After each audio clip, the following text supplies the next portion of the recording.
окутуучулар жааматы, ардактуу студенттер, сиздердин жалпы жааматыңыздарды Ош мамлекеттик университетинин 80 жылдык мааракеси менен чын дилимден куттуктайм.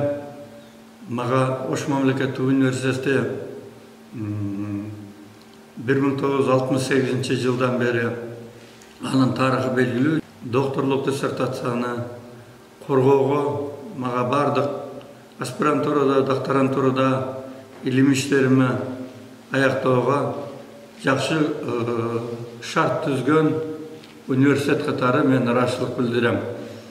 Бул университет азыр Кыргызстандагы окуу жайлардын эң башкы сабында турат. Келечекте университеттин азыр сандык көрсөткүчтөрү, сапаттык көрсөткүчтөрү менен дагы бекемделип, келечекте дүйнөлүк аренадагы университетке айланышына мен тилектешмин.